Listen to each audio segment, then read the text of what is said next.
नमस्कार, मैं हूं यश खुराना। स्वागत है आपका हमारे खास कार्यक्रम में। हरियाणा में सूरजमुखी पर एमएसपी को लेकर किसान संगठन फिर से सड़कों पर उतर आए हैं। कुरुक्षेत्र में किसानों ने कल दोपहर 2 बजे से नेशनल हाईवे 44 को जाम कर रखा है। रात भी किसानों ने हाईवे पर ही सोकर गुजारी। अब संयुक्त किसान मोर्चा ने हरियाणा सरकार को अल्टीमेटम दिया।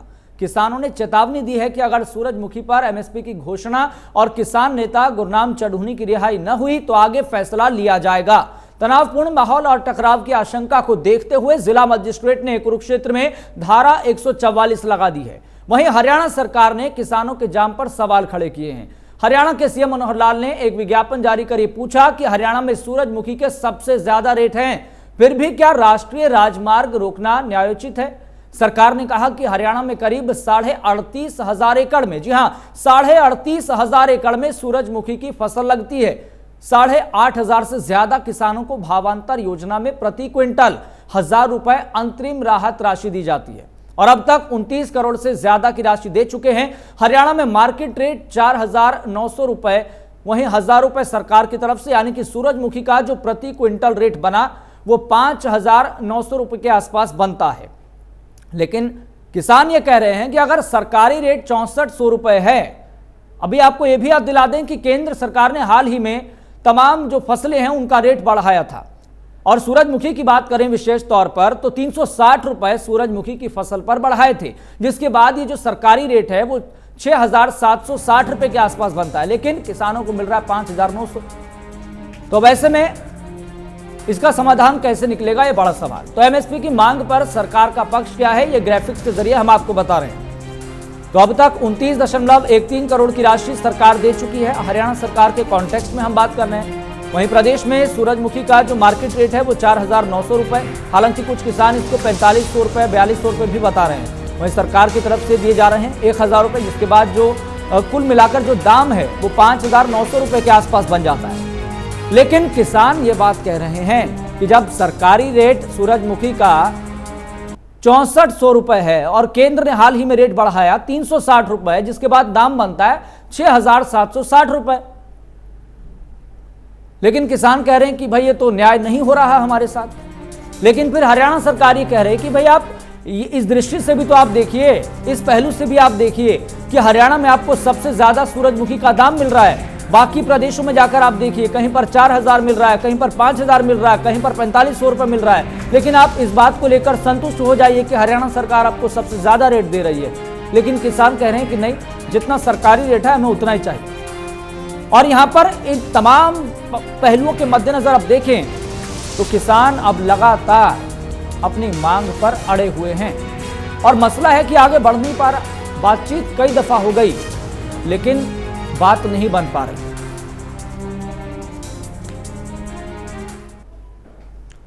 तो इसी मुद्दे पर हम विस्तार से चर्चा करेंगे और हर पहलू को और हर सवाल को हम पूछेंगे, किसान नेता से भी और प्रदेश के जो सरकार के प्रवक्ता हैं उनसे भी, और देखेंगे यहां पर कि समाधान इस बात का कैसे निकल सकता है। किसान अपनी मांग पर अड़े हुए हैं कि भाई हमें तो सरकारी रेट चाहिए और सरकारी रेट से नीचे हमें बिल्कुल भी मंजूर नहीं है, इस बात की कोई भी हम स्वीकार्यता नहीं करेंगे। लेकिन बड़ा सवाल यहां पर ये, नेशनल हाईवे जो 44 है उसको किसानों ने जाम कर रखा है। 20 घंटे से ज्यादा का वक्त बीत चुका है, लेकिन कोई समाधान इस पूरे मामले का नहीं निकल रहा है। फिलहाल इसी मुद्दे पर हम चर्चा करेंगे। हमारे साथ मेहमान हमारे जुड़ गए हैं, परिचय आपका हम करा देते हैं। हमारे साथ किसान नेता स्वामी इंद्र और बीजेपी प्रवक्ता सत्यव्रत शास्त्री जी हमारे साथ जुड़ गए हैं। आप दोनों का बहुत बहुत स्वागत है हमारे खास कार्यक्रम में जुड़ने के लिए। स्वामी इंद्र जी, चर्चा की शुरुआत मैं आपसे करना चाहूंगा। भाई हरियाणा सरकार ये कह रही है कि आप एक पहलू मत देखिए, भाई आपको यह भी तो सोचना पड़ेगा ना कि दूसरे प्रदेशों में सूरजमुखी की जो फसल का दाम है, जो रेट है, वो आपको कितना मिल रहा है किसानों को। लेकिन हरियाणा सरकार तो फिर भी भावांतर भरपाई योजना के तहत बढ़ाकर दे रही है, आपको इसमें संतोष करना चाहिए। आप नेशनल हाईवे 44 को जाम करके बैठे हैं, लोगों को परेशानी हो रही है। देखिए यश जी, मैं पहले बता देना चाहता हूँ, किसानों ने ना ही नेशनल हाईवे जाम किया है, ना ही हमारी मंशा है कि हम किसी सड़क पर यातायात को प्रभावित करें। हमारा मकसद हमारी बात रखना है जो किसानों के हित में है। और जो सरकार ने कहा कि 6400 रुपया एमएसपी पर खरीद होगी। इस कारण बाजार के अंदर जब किसान अपने बीज खाद और कृषि यंत्र लेने गया तो उसके रेट बढ़ गए, क्योंकि जब सरकार जब भी रेट बढ़ाती है एमएसपी में, बाजार में हर चीज महंगी हो जाती है, यानी कि किसान की इनपुट कॉस्ट बढ़ गई। अब सरकार क्या कहती है, 1,000 रुपए का ठेंगा दिखा के कि आप 1,000 रुपए लीजिए भावांतर में, आपकी फसल कहाँ जाती है, कहाँ बेचते हैं वो आप जाने। उसके बाद सरकार ने क्या कहा, जब सरकार को किसानों ने विरोध किया तो हैफर्ड से परचेज की बात की सरकार ने, उसमें 4800 रुपए कहा कि हम आपको 48 रुपए देंगे। 4800 प्लस 1000, लगभग किसान को 600 रुपए प्रति क्विंटल का नुकसान होने जा रहा है। ये मुझे ये बताइए, लोकतंत्र के अंदर क्या मात्र किसान वोट बैंक बन के रह गया है कि आप किसानों के वोट बैंक के ऊपर राजनीति करें और किसान का वोट लेने के लिए एमएसपी बढ़ा दें? और सरकार की गारंटी लेती है, ये कहती है एमएसपी है, एमएसपी रहेगी, एमएसपी थी। अब कहां है एमएसपी? अब कहां गए सरकार के वादे, कहां गए? स्वामीनाथन की रिपोर्ट, सरकार बोलती कि हरियाणा प्रदेश पहला प्रदेश है जो देश के अंदर स्वामीनाथन रिपोर्ट को लागू करने वाला प्रदेश है। आप तो एमएसपी की बात नहीं कर पा रहे। स्वामीनाथन की रिपोर्ट C250 की बात करती है, लाभकारी मूल्य की बात कर रही है। हम तो लाभ की बात नहीं कर रहे, हम तो न्यूनतम समर्थन मूल्य की बात कर रहे हैं जो सरकार ने हमें बताया है। और आज सरकार किसानों को बदनाम करने लगी हुई है कि आप दूसरे प्रदेशों से मुकाबला कर दीजिए। अगर ऐसी ही बात थी, मनोहर खट्टर जी पंजाब जाके इलेक्शन लड़ते, हरियाणा प्रदेश में इलेक्शन लड़ने की क्या जरूरत थी? बीजेपी को हरियाणा के अंदर लोगों को लोग लुभाने वादे करने की क्या जरूरत थी? क्यों कहा था अच्छे दिन आएंगे? क्यों कहा था किसानों को कि आपकी आय दुगनी हो जाएगी? क्यों कहा था कि हर खाते में 15-15 लाख रुपए आएंगे, काला धन आएगा? ये क्या हो रहा है? क्यों कहा था 2 करोड़ लोगों को, युवाओं को रोजगार मिलेगा? ठीक है स्वामींदर जी, ठीक है, बेटी पढ़ाओ बेटी बचाओ। ठीक है, मैं सत्यव्रत शास्त्री जी का जो यहाँ पर पॉइंट है वो भी सुन लेता हूँ। ठीक है सत्यव्रत शास्त्री जी, भाई सरकार तो ये कहती है कि हम किसानों की आय दोगुना कर देंगे 2022 तक, यहाँ पर 2023 चल रहा है और यहाँ पर सरकारी रेट के लिए किसानों को सड़कों पर उतरना पड़ रहा है, तो फिर इस बात का क्या औचित्य रह गया सर? देखिए, अब स्वामी इंद्र की पहले और आपके प्रश्नों का उत्तर देकर मैं अपनी बात बाद में रखूंगा। पहली बात तो नेशनल हाईवेज को रोकना ये आम व्यक्ति के अधिकारों पर हनन है। देश के किसी भी वर्ग को यदि उसको लगता है कि मेरे साथ गलत हो रहा है, हेजिटेशन का उनको राइट है, उनको करना चाहिए और उसका जब तक ना माने तब तक भी करना चाहिए, इसमें भी कोई दो राइट। लेकिन उसके अंदर ध्यान ये रखा जाता है कि मेरे इस कदम से दूसरों को तो नुकसान ना हो, दूसरों का जनजीवन अस्त व्यस्त ना हो, एक बात। दूसरी बात, हरियाणा सरकार जो है उन्होंने माननीय मुख्यमंत्री का बयान आया कि हमने प्राथमिक तौर से अंतरिम राहत के रूप में 1,000 रुपया किसानों को डाल दिया जी। यदि मार्केट में अभी भी स्थिति ठीक नहीं हुई, क्योंकि हमारी एजेंसियां खरीद रही हैं, उससे कंपटीशन बढ़ रहा है और यह स्थिति आगे आएगी जी। और यदि नहीं भी आएगी तो हम उसका भरपाई करेंगे, क्योंकि वो घोषित हमने किया हुआ है। हरियाणा सरकार के एंड के ऊपर किसी प्रकार की कोई गलतफहमी या उसकी तरफ से कोई मक्कारी नहीं आती। उन्होंने स्पष्ट किया और वादा किया नहीं, वादा पूरा करके अकाउंट्स में पैसा डाल दिया गया और आगे के लिए कहा मार्केट यदि ठीक नहीं हुआ तो हम फिर भी देखेंगे। इससे आगे और क्या कहेगी बीजेपी सरकार, मैं हरियाणा की सरकार? इसके लिए जब भी एमएसपी घोषित होता है तो सेंटर का या राज्य सरकारों का अपना अपना क्राइटेरिया है, अपनी अपनी एजेंसियों से उनको खरीदवाते हैं। हरियाणा सरकार एक ऐसी सरकार है जो हरियाणा भर में सर्वाधिक खरीदारी करती है जी। दाना दाना कोई भी नहीं खरीद सकता, लेकिन उसके बावजूद भी चाहे पिछली फसल के दौरान सरसों गेहूं की भारी मार के ऊपर एक त्रासदी के रूप में हरियाणा सरकार ने लिया और उनको पैसा भेजा, दाना दाना उनका खरीदा, किसी भी स्थिति के लिए था, कैसी भी स्थिति में था अनाज, किसान का अनाज खरीदा कि नहीं खरीदा। इन स्वामी इंद्र जैसे ये जो राजनेता कहूंगा मैं, कांग्रेस के यूनियन के माध्यम से राजनीति करने वाले लोग, एक शब्द इनके मुंह से निकला कि सरकार ने ठीक किया, क्योंकि इनके मुंह में जो चीजें डली हुई है वो कांग्रेस के माध्यम से डली हुई है। उनको हजम करने के लिए यहां बैठे हैं ये लोग। मैं पूछना चाहता हूं स्वामी इंद्र का दायित्व क्या है? उनका जो यूनियन है, किसान यूनियन, किसान मोर्चा, उसमें दायित्व किस स्तर का है? और उस स्तर पर हरियाणा में इनकी जिम्मेवारी लगी है। ठीक है। तो जो किसान मोर्चा राष्ट्रीय किसान मोर्चा कहने का हक रखता है या वो दावा करता है कि सारे देश का नेतृत्व करते हैं, पंजाब में क्या कर रहे हैं वो? सूरजमुखी तो पंजाब में भी होती है ना। पंजाब के किसानों को भी सरकार ने कुछ पैसा दिया क्या? ठीक है सत्यव्रत जी, ठीक है, ठीक है, मैं आपके पास आऊंगा। स्वामिंद्र जी, मैं आपके पास भी आऊंगा। फिलहाल यहां पर एक छोटे से ब्रेक के लिए मैं रुक रहा हूं। ये चर्चा लगातार जारी रहेगी और कई सवाल हैं जो बुनियादी सवाल हैं जिसका जवाब मिलना चाहिए। वो किसान की तरफ से भी पूछे जा रहे हैं और सरकार की तरफ से भी पूछे जा रहे हैं, लेकिन तार्किक निष्कर्ष एक बड़ी तस्वीर में देखें तो समाधान निकलकर नहीं आ रहा है। हम सीधा रुख करेंगे। हमारे साथ बीजेपी प्रवक्ता सत्यव्रत शास्त्री जी लगातार जुड़े हुए हैं और किसान नेता स्वामी इंद्र भी लगातार हमारे साथ जुड़े हुए हैं। सत्यव्रत शास्त्री जी, मैं आपसे एक सीधा और बहुत बुनियादी सवाल मैं आपसे पूछूंगा। भाई, किसानों का हक है या नहीं है कि उनको सरकारी रेट मिले? और दूसरा महत्वपूर्ण सवाल ये, अब आप ये बताएं कि इसका समाधान निकलेगा कैसे? क्या सरकार इस पर विचार कर रही है कि भावांतर भरपाई योजना के तहत जो 1000 रुपए किसानों को दिए जा रहे हैं उस राशि में बढ़ाकर क्या उसको बढ़ाया जाए, या फिर सरकार इस पर विचार कर रही है? निश्चित रूप से किसान का लिए जो एमएसपी तय किया गया वो उसको मिलने के लिए ये और देने के लिए ये पहली बात। दूसरी बात, उसको लेने और देने का तरीका क्या है?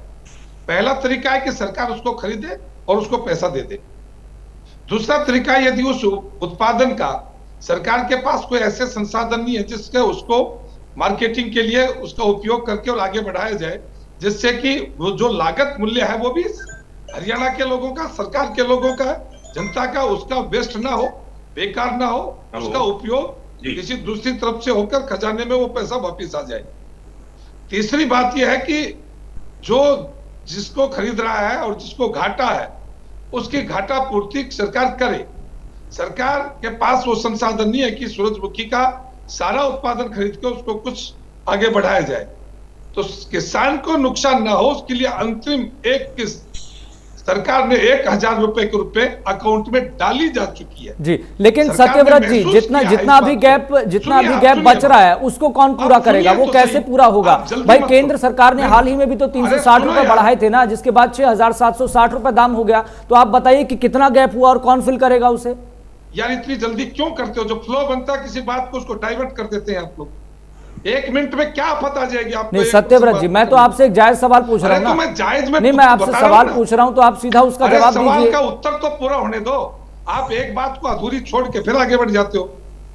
जब उस बात को एक मिनट ही तो लगता है। ठीक है सर, अपनी ठीक है अपनी बात रखिए। मैं उसको जरा आप किसी कैलकुलेशन पर पूछिए। एक आफत और एक अफवाह पैदा करने के लिए नहीं है। चैनल्स की आपकी इतनी सम्मानजनक स्थिति है कि यहाँ जो डिबेट होती है वो किसी कैलकुलेशन के ऊपर जाती है और उसके लिए आप सब लोग का और हम सब का प्रयास रहता है। अब मैं कह रहा हूं कि पहली प्राथमिकता के ऊपर एक किस्त सरकार ने क्यों दी किसानों को? कि सरकार ने महसूस किया कि किसान के नुकसान हो रहा है और उसको रोका नहीं है। मैंने मुख्यमंत्री जी ने कहा था और आज तक जो कहा वो किया। चाहे पहली ओलावृष्टि की बात हो, चाहे अभी त्रासदी की बात हो, मई तक हम मुआवजा देंगे वो दिया। भावांतर भरपाई के माध्यम से जो अंतरिम राहत की बात थी वो 1000 अकाउंट्स में पहुंचा। और अभी भी जो हम तय कर रहे हैं कि आने वाले समय में यदि मार्केट नहीं सुधरा तो वो फिर उसकी क्षतिपूर्ति के लिए देंगे। लेकिन इतना होने के बावजूद भी किसान नेता रोड पर क्यों? क्या इतनी बड़ी आफत है कि उसको पाटा नहीं जा सकता? क्या इतनी बड़ी आफत है कि उसको टाला नहीं जा सकता? या उसको सरकार के ऊपर और सरकार के लोगों पर जो पीछे करते आ रहे हैं उनको अपना आगे विश्वास नहीं करना चाहिए?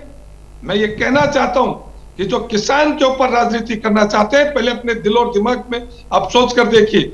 2014 से पहले किसान की फसल, किसान की स्थिति और किसान को मिलने वाली सुविधाएं 1000 से ज्यादा हर साल 1000 करोड़ रुपए से ज्यादा सरकार किसानों के खाते में पैसा डालती है। और उससे पहले वाली सरकारों के समय भी यही आंदोलनकारी, यही किसान नेता बनकर जो बैठे, जो केवल इसके आंदोलन के ऊपर जीवित होते हैं, वो केवल हरियाणा में ही आंदोलन क्यों करते हैं? इस प्रश्न का उत्तर चाहता हूं मैं आपके माध्यम से कि हरियाणा को ही आंदोलन की। ठीक है सत्यव्रत जी, जवाब भी ले लेता हूं मैं। ठीक है, लोग कमजोर लोग हैं क्या जो तुम्हारे जैसे लोगों की जरूरत पड़ती है? और चढ़ोनी किसान नेता नहीं है, चढ़ोनी राजनीतिक नेता। ठीक है, जवाब ले लेता हूं मैं। ठीक है सत्यव्रत जी, अब मैं जवाब भी ले लेता हूं। ठीक है स्वामी इंद्र जी, जवाब दीजिए। किसान नेशनल हाईवे 44 को जाम करके क्यों बैठे हैं? बातचीत करिए, समाधान निकालिए, समाधान की ओर बढ़िए। सरकार कह रही है कि हम किसानों के साथ हैं। सरकार ने इस बात को महसूस किया कि किसानों को दिक्कत परेशानी ना हो, इसलिए तो भावांतर भरपाई योजना के तहत 1000 रुपए दे रहे हैं। देखिए, पहली बात तो ये क्लियर कर देना चाहिए, क्या माननीय प्रधानमंत्री जब मुख्यमंत्री गुजरात के थे, उन्होंने मनमोहन सिंह को लेटर नहीं लिखा था कि एमएसपी की गारंटी होनी चाहिए, कानून होना चाहिए? दूसरी बात, इनके प्रदेश अध्यक्ष ओपी धनखड़ जी, नायब सिंह सैनी कपड़े उतार उतार कर किसानों के आंदोलन में आते थे और कहते थे किसानों का अधिकार मिलना चाहिए, धान इस भाव बिकना चाहिए, जो अब तक वो भाव ही नहीं आया। जो भाव ये कहा करते थे, 2700 रुपए बोला करते थे धान का भाव होना चाहिए। आज ये बात क्या कर रहे, सत्ता ले ली, सत्ता का जुड़ गए और उन मित्रों से जुड़ गए जो देश को बेच के खा गए। आज देश के अंदर स्थिति क्या है, आप मूल जड़ पे आइए। सत्यव्रत शास्त्री जी, पिछले साल सरसों 1000 रुपए महंगी थी, आप ही का शासनकाल था। पिछले साल सूरजमुखी भी महंगी थी, आप ही का शासन था। आज वो गिर क्यों गई रेट? क्योंकि आपने अपने मित्रों को लाभ पहुंचाने के लिए, एग्रो बिजनेस को लूटने के लिए, क्योंकि कोरोना काल के अंदर 3.5% की जीडीपी के अंदर ग्रोथ लेकर अगर कोई आया था, वो एग्रो बिजनेस आया था। किसानों के दम पर हमने कोरोना को जीता। आज आप किसानों की जमीन के ऊपर अपने मित्रों के साथ गिद्ध जैसी आंखें लगाए बैठे हैं। आपने पाम ऑयल जो खाद्य श्रेणी के अंदर नहीं है, उसको आप खाद्य श्रेणी में लेके आए। पाम ऑयल के ऊपर आपने 100% जो है ड्यूटी फ्री कर दिया। पाम ऑयल जब 30 रुपए लीटर मिलेगा, 50 रुपए लीटर मिलेगा, तो कोई आदमी कैसे किसान का सोने नहीं स्वामिंदर जी, देखिए स्वामिंदर जी, देखिए इस बात को तो हमें सभी को मिलकर सोचना चाहिए ना कि भाई समाधान तो इस मुद्दे का निकलेगा और निकालना चाहिए, चाहे वो सरकार के हैंड पर हो या फिर किसानों के हैंड पर हो। सरकार एक कदम आगे बढ़ गई है, 1000 रुपए भावांतर योजना के तहत किसानों को दिए जा रहे हैं, तो भाई किसानों को भी अब थोड़ा सा समझना पड़ेगा। देखिए, आप नेशनल हाईवे 44 पर बैठे हैं, उन लाखों लोगों से आप ये पूछिए जो वहां से वाहन लेकर गुजरते हैं, लेकिन उनको डाइवर्ट होकर किसी और रूट से जाना पड़ता है, उनको भी तो काफी दिक्कत हो रही है ना, ये भी तो आप सोचिए। यस जी, मैं क्लियर कर देता हूं, आपके चैनल पे बैठ के मैं झूठ नहीं बोल रहा। किसानों ने कोई भी रोड नहीं रोका हुआ है। आप जाके देखिए, पुलिस के बैरिकेड शाहबाद तक लगे हुए हैं, अंबाला तक लगे हुए हैं पुलिस के बैरिकेड, आपके क्या बोलते हैं उमरी से आगे लगे हुए हैं, करनाल तक लगे हुए हैं। ये वही सरकार है जिससे सड़क खोदी थी, NH1 खोदा था, NH44 खोदा था। ये वही सरकार है जिससे सड़कों पे कीले गाड़ी थी कि किसान कहीं आगे ना निकल जाए, दिल्ली तक ना पहुंच जाए। ये वही सरकार है जिसने 750 किसानों को मारा। आज किसान हमारे बीच में नहीं, 750 ज्यादा किसान हमारे वीर गति को प्राप्त हो गए।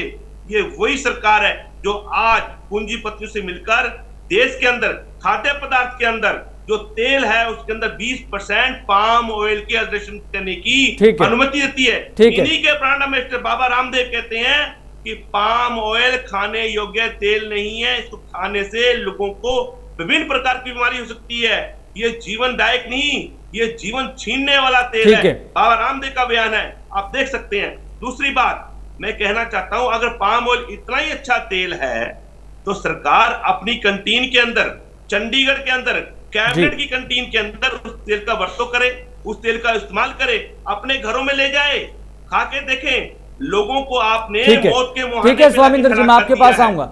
ठीक है, मैं आपके पास आऊंगा, सत्यव्रत शास्त्री जी से भी जवाब लूंगा, लेकिन फिलहाल एक छोटे से ब्रेक के लिए रुक रहे हैं। और हम न केवल समस्या पर बात कर रहे हैं, बल्कि हमारी कोशिश ये है कि किसी ना किसी तरीके से इस मुद्दे का, इस मसले का हल भी निकले और ये जो कहीं ना कहीं हठधर्मिता जो जैसी तस्वीर बनी हुई है उसका कोई समाधान निकले, बातचीत की ओर आगे रास्ते निकलें। अब हम सीधा सवाल पूछेंगे बीजेपी प्रवक्ता सत्यव्रत शास्त्री जी से।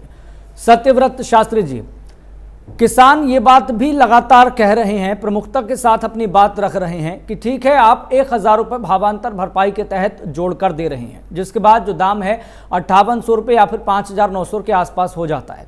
लेकिन एक ये भी तो पहलू है ना, जो ये जो गैप बनता है फिर 500 से 600 रुपये का, उस गैप को कौन फिल करेगा? एक पॉइंट ये। दूसरा पॉइंट ये, क्योंकि अभी हाल ही में केंद्र सरकार ने भी सभी फसलों पर जो MSP है उसको बढ़ाने का ऐलान किया था, सूरजमुखी की बात करें तो 360 रुपये बढ़ाया गया, इजाफा किया गया, जिसके बाद जो सूरजमुखी का जो असल दाम है वो 6,760 रुपये बनता है।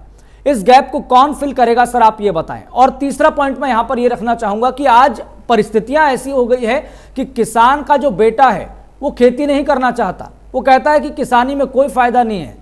यहाँ पर किसान आत्महत्या करते हैं, ना जाने कितने जो किसान हैं वो हर साल आत्महत्या करने लगते हैं, इसी वजह से कि वो कर्जे के बोझ तले दबे हुए हैं, उचित दाम नहीं मिलता, सड़कों पर उतरना पड़ता है। इसके लिए कौन जिम्मेदारी लेगा, किसकी अकाउंटेबिलिटी सेट की जाए? देखिए, आप अच्छा होता एक एक क्वेश्चन करके उसका उत्तर लेते, लेकिन पहली बात कि इस बीच गैप को कौन भरेगा।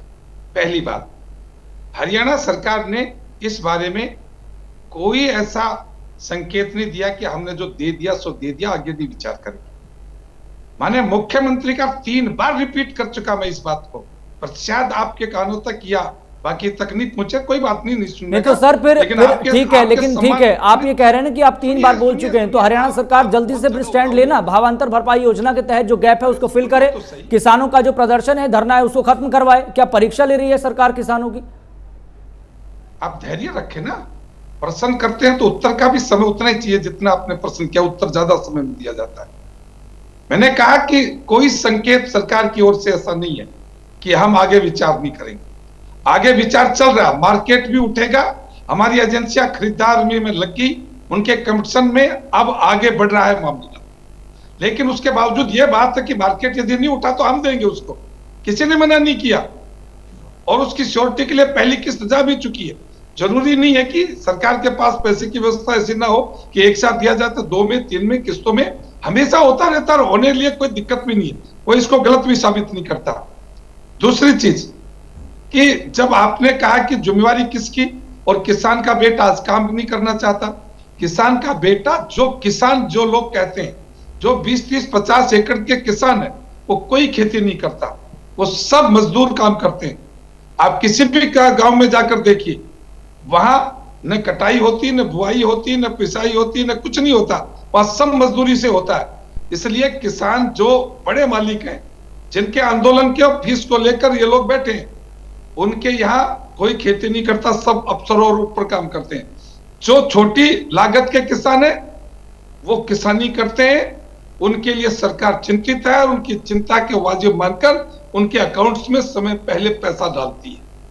और उसी को देखकर एक नहीं हजारों लोग आज किसानी की ओर बढ़ रहे हैं। आप किस यहां देखते हैं, अपने रिपोर्टर्स को पूछिए कि कितने पढ़े लिखे लोग पिछले 8-10 साल से किसान खेती किसानी में आ गए, आधुनिक टेक्नोलॉजी के आधार पर किसानी काम कर रहे हैं, और अपने फसल का कितना बड़ा पैसा वो कमा रहे हैं। ये तो दुकानदारी इन्होंने चला रखी है कि ट्रेडिशनल खेती से हटना ही नहीं है, और वो उन मजदूरों को, किसानों को उस जगह से हटने नहीं देना चाहिए कि नई चीज खड़ी होकर और वो खुद मार्केट के मालिक बने और खुद अपनी चीजों को अपने हिसाब से बेचे। ऐसा करने के लिए ये प्रेरित नहीं करते, और किसान यदि आत्महत्या करता है तो उसके अंदर बहुत बड़ी जिम्मेवारी ऐसे लोग किसानों से स्वामिंदर जी देखिए, सार्थक चर्चा होनी चाहिए, निश्चित रूप से स्वामिंदर जी सार्थक चर्चा होनी चाहिए। मैं आपकी तरफ हरियाणा में डिबेट करने के लिए, हरियाणा में आंदोलन करने के लिए इनकी फीस बढ़ गई, इससे अच्छा और दिन क्या आएगा इनका? क्यों तो जाए ना, बताए ना, स्वामी इंदर मध्य प्रदेश में कब करेंगे, स्वामी इंदर पंजाब में कब करेंगे, राजस्थान में आंदोलन कब कर करेंगे, वो डेट्स बताए ना जरा। उत्तर प्रदेश में कब करेंगे? क्योंकि हरियाणा सरकार ने किसानों की बेहतरी के लिए जो पैकेज दिया है उसके ऊपर इनकी फीस भी बढ़ गई। ये आते हैं तो बड़ी फीस लेकर आते हैं। ठीक है, स्वामिंदर जी अपनी बात रखिए। देखिए सत्यव्रत शास्त्री जी वो कह रहे हैं नाच ना जाने आंगन टेढ़ा, आप ही रेट तय करते हैं और आप ही कहते हैं कि नहीं देंगे। ये लोकतंत्र है, ये सरकार है, इसकी जवाबदेही बनती कि नहीं बनती है। आप किस प्रकार से एक आदमी को सपना दिखा के उस सपने को चूड़ा-चूर कर देंगे आप। उस व्यक्ति ने जिस पर 2 एकड़ की खेती है, 5 एकड़ की खेती है, और सरकार 3 एकड़ की खेती की जो है सूरजमुखी की फसल लेती है, तो आप समझ सकते हैं कि आप कितनी बड़ी बात कर रहे हैं। छोटे किसान की जिसकी छोटी जोत है, उसके सपने को तोड़ने का आपने काम कर डाला है। 600 रुपए प्रति क्विंटल आप डाका डाल रहे हैं पूंजीपतियों को अमीर बनाने के लिए, किसान को गरीब और गरीब बनाने के लिए काम कर रहे हैं आप। अगर वास्तव में आपके अंदर किसानों के प्रति हृदय होता, उनके प्रति आपकी संवेदना होती, तो आप किसानों के साथ खड़े होते, ना कि पूंजीपति के साथ खड़े होते। आप मुझे बताइए सत्यव्रत शास्त्री जी, किस प्रकार आप कह सकते हैं कि आप मैं पूछना चाहता हूं कितनी फीस लेकर आंदोलन के लिए उदाहरण बताइए, मुझे बताइए ना, एमएसपी को गारंटी बनाने में क्या अड़चने, हरियाणा में आंदोलन करने की फीस मैं बढ़ी है आपकी कि बोल पे वही बोले जा रहा हूं। मैं आपको आपके कितने बिंदु बता चुका हूं कि आप पूंजीपतियों से खड़े हैं, आप गिनते कितने सकते होंगे। आप मुझे 5 बिंदु बता दीजिए, सिर्फ 5 बिंदु की एमएसपी की गारंटी मुश्किल है, सरकार नहीं दे सकती, राष्ट्र हित में नहीं है, बता दीजिए ना। खुद प्रधानमंत्री ने कहा था कि एमएसपी गारंटी को लेकर कानून आएगा, कमेटी बनाई, कमेटी की तो बात ही नहीं थी। बताइए आप। सत्यव्रत शास्त्री जी, मैं पूछना चाहता हूं, आपकी फीस बढ़ रही है कि घट रही है? हरियाणा सरकार ने किसानों के लिए इतनी मेहनत कर दी और इतना पैसा उनके अकाउंट्स में डाल दिया कि आपको आंदोलन के लिए फीस बढ़ानी पड़ी और मजबूरी में उनको देना पड़ता है आप जैसे लोगों को लेने के लिए। नहीं तो मेरे इस प्रश्न का उत्तर क्यों नहीं पूछ रहे, क्यों नहीं दे रहे? नहीं सत्यव्रत शास्त्री जी देखिए, पर्सनल कमेंट नहीं। सत्यव्रत शास्त्री जी देखिए, पर्सनल कमेंट नहीं, नहीं पर्सनल कमेंट नहीं, ठीक है, लेकिन मैं आपसे ये सवाल पूछता हूँ, ठीक है, लेकिन सत्यव्रत शास्त्री जी मैं आपसे ये सवाल पूछता हूँ, नहीं मैं आपसे ये सवाल पूछता हूं, अगर किसी व्यक्ति को, नहीं सत्यव्रत शास्त्री जी ठीक है, आप पर्सनल कमेंट कीजिए, ठीक है, लेकिन मैं आपसे जरूर सवाल ये मैं पूछूंगा कि भाई अगर किसी फील्ड में या फिर किसी क्षेत्र में अगर किसी व्यक्ति को लगातार घाटा हो रहा है, क्या आपको लगता है कि वो व्यक्ति है वो फील्ड में काम करेगा, वो क्षेत्र में काम करेगा? किसानों के कॉन्टेक्स्ट में मैं बात कर रहा हूं।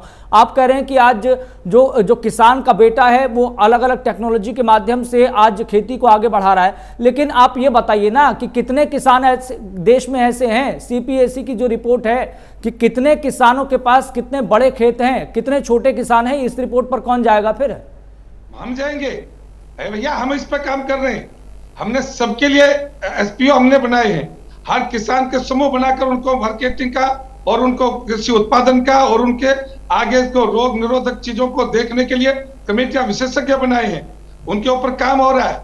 और जहां जितना इस सरकार ने किया है, आज 14 से लेकर आगे तक की किसी भी फसल का उत्पादन न लगाएंगे उसमें दुगना एमएसपी हो चुका है, कहीं भी कोई दिक्कत नहीं है। अगर किसी के और उसको यदि मार्केट खड़ा नहीं हो पाता तो सरकार भावांतर के आधार पर दे रही है। आपको पता है ये जिसके रोटी खाने और जिसके दूध खाने के लिए आए वो 72,000 करोड़ रुपए का कर्जा माफी की बात करते हैं। प्रधानमंत्री नरेंद्र मोदी जी ने 72,000 करोड़ रुपया पर साल किसानों के अकाउंट में डालने का भूल गए इन बातों को, क्योंकि वो बात अच्छी है किसान के हित में। और किसानों के लिए मैं पूछना चाहता हूँ, आप ये बताइए कितने शिविर लगाए, कितने कैंप लगाए, जिसके आधार पर किसानों के लिए उनको उन्नत काम करने के लिए कितनी योजनाएं बनाई। ये केवल और केवल वो जीव है जो उसके नहीं सत्यव्रत शास्त्री जी, नहीं एक बात आप यहाँ पर ये देखिए, जब केंद्र सरकार जब फसलों पर दाम बढ़ाती है, जब एमएसपी बढ़ाती है, तो सारे नेता प्रतिक्रिया देते हैं कि भाई देखिए केंद्र सरकार ने कितना बढ़िया कर दिया, एमएसपी का रेट बढ़ा दिया। लेकिन जब किसान को घाटा हो रहा है तो कोई जिम्मेदारी लेने को तैयार नहीं होता, कह दिया जाता है कि हम विचार कर रहे हैं भावांतर भरपाई योजना के तहत उस गैप को भी फिल करेंगे। ऐसे कैसे चलेगा? जब भाई घाटा किसान को हो रहा है तो सरकार के मंत्री भी फिर आगे आए ना, इस बात का क्रेडिट लें कि भाई ये हमारी वजह से हुआ है, हमने सरकारी रेट घोषित किया था और हम ही दे नहीं पा रहे हैं। आपका चैनल राष्ट्रीय चैनल है ना, राष्ट्रीय चैनल पर बैठे हैं ना, जब बोलेंगे उत्तर देंगे इस बात का। नहीं सत्यव्रत शास्त्री जी आप ये बताइए कि मैंने क्या ये सवाल गलत पूछा है? मैंने क्या ये गलत सवाल पूछा है? नहीं भाई, जब सरकार क्रेडिट लेती है तो फिर सरकार जब किसानों को घाटा हो रहा है इसका भी तो क्रेडिट लेना। आगे गलत पूछ रहा हूँ क्या? आप चैनल बैठ के धमकी देना चाहते हैं क्या? पर डिबेट कर रहा हूं मैं, कुछ गलत बात कर रहा हूं? नहीं भाई, मैं किसान नेताओं से भी सीधा सवाल पूछ रहा हूं कि भाई आप नेशनल 44 पे ना बैठे, लोगों को परेशानी हो रही है। मैं सरकार से भी सवाल पूछ रहा हूं। आपके प्रश्न का उत्तर दूंगा, आप हाना में उत्तर दीजिए। बताइए, आप हाना में उत्तर दीजिए कि नेशनल चैनल पर बैठे हैं कि नहीं? हम बिल्कुल बैठे हैं, बताइए। बैठे हैं ना। हरियाणा के अलावा कितने प्रदेशों में सूरजमुखी की खेती होती है? ये भी आपको सर जानकारी होगी। इस बात और का कितने पहलू लोग- रख के सुनिए, आप खुद को तसल्ली देंगे या आप- किसानों को इधर मत तसल्ली भागो। देंगे? आप ये मुझे सवाल का भागो जवाब मत। दीजिए। मैं पूरी नहीं, तरह से आप मुझे इस उत्तर बात दूंगा। का जवाब दीजिए कि आप पैसे- कंपैरिजन करके आपको दूसरे मैं प्रदेशों 5 से बार किसान को मेरी तसल्ली डिबेट दे रहे में हैं या खुद 5 को बार कह तसल्ली दे चुका। रहे हैं? आपके कानों तक वो बात नहीं, ऐसे समाधान निकल जाएगा सर, आप ये बताइए। सत्यव्रत शास्त्री हम जी, अगली किस्त के लिए ठीक है, तैयारी ठीक है, आपको ये ठीक है, बात ठीक है सत्यव्रत जी, ठीक है, लेकिन ऐसे समाधान नहीं निकलता। जहां पर बात पे बात रखी जाए ऐसे समाधान नहीं निकलता। बात होती है सही तरीके से और सही तर्क रखने से। ठीक है सर, बहुत बहुत शुक्रिया। स्वामिंद्र जी आपका भी बहुत बहुत शुक्रिया जुड़ने के लिए। सत्यव्रत जी आपका भी बहुत बहुत शुक्रिया जुड़ने के लिए। बड़ा सवाल हम लगातार ये पूछ रहे हैं और किसान नेताओं से भी हम ये सवाल पूछ रहे हैं कि भैया आप नेशनल हाईवे 44 पर ना बैठें, लोगों को दिक्कत हो रही है, परेशानी हो रही है। अगर आपको प्रदर्शन करना है, धरना करना है, यह आपका अधिकार है, एजिटेशन आप कीजिए, लेकिन सही जगह पर लोगों को भी दिक्कत परेशानी नहीं होनी चाहिए। हम सरकार से भी ये सीधा सवाल पूछ रहे हैं कि भाई किसानों को जो दिक्कत हो रही है उसकी जिम्मेदारी कौन लेगा? तो हमारे खास कार्यक्रम में फिलहाल इतना ही।